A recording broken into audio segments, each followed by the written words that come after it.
morning, McGraw. So I don't even know where to begin with all of this. This is, I thought we were ratcheting down sort of the ire and sort of the viciousness after the shooting of the congressman on the baseball field.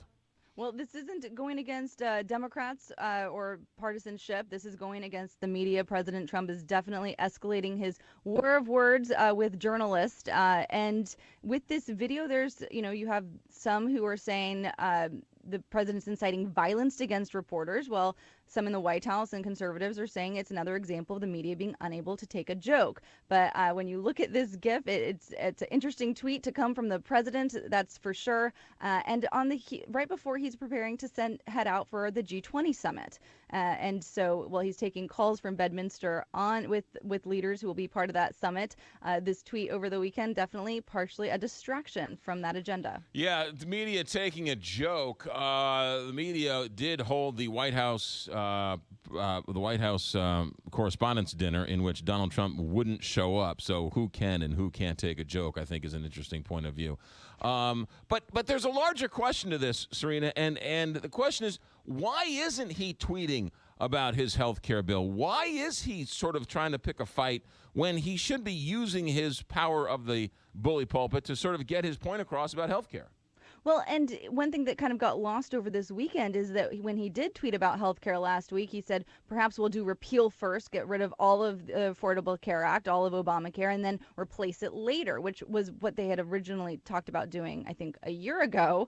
And instead, Mitch McConnell came out and said, nope, we're not going to do that. We're going to stick with our plan of repeal and replace simultaneously. And that got lost over the weekend in a distraction from it because of these tweets that he's posting about the media. And even if it is a joke, one thing is certain in this day and age is people look to social media accounts and use them as an inciting to violence. That's something that people who work in Homeland Security point to over and over again, people being incited to violence from social media, somebody who's kind of on the edge, teetering, whether with their own mental health issues or otherwise, and then seeing something like this and inciting them to violence. So coming from a presidential tweet, that's something that needs to be considered. Serena, you're there every day at the White House. You talk to fellow reporters. Is Donald Trump trolling reporters?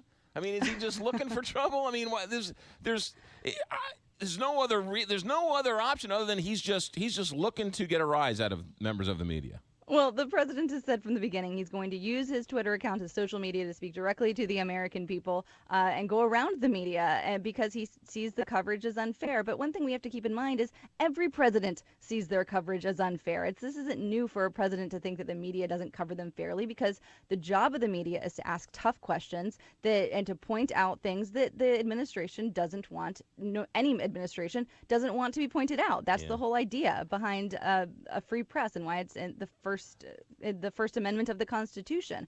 And so whether he's using it then to troll the press or, get out his own messaging, we'll leave that to the White House strategy team to decide.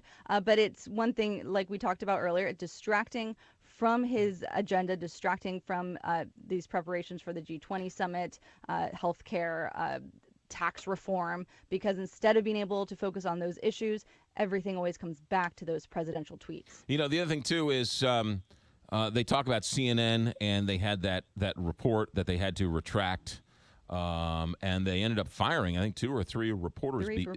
Because of it. CNN, yes, they did report something that turned out to be false, or should I say, wasn't up to, as they say, their journalistic standards. So they retracted it, and they fired the people associated with it, right? Mm-hmm. If you're fake news, you don't do that, right? People make mistakes. They dealt with the mistakes, and they're moving on. Very big difference than just sort of making things up as you go along. There's a very big difference there. Like you said, they fired those reporters. And, let's keep in mind that there are things that we have seen from this White House that turned out not to be true, and tweets that the president himself have posted just lately, the Comey tapes. Right. And then they came out later and said, nope, there are no Comey tapes. I was just questioning if there were. The accusations that President Obama wiretapped then candidate Trump, and they never have come out and corrected the record on those issues. They just kind of let them hang out there. And remember, businessman Trump also claimed for nearly the entire presidency under Obama that he wasn't, or asked the question of whether or not he was born in the United States, and only cleared that up last August. So retracting a story, pulling it back because it didn't meet their journalistic standards, firing those reporters associated, those are consequences that we haven't seen this White House also take when they have been found to not necessarily presenting a full picture of the truth. Serena Marshall, ABC News White House correspondent. Thanks, Serena. Have a good day. Thank you.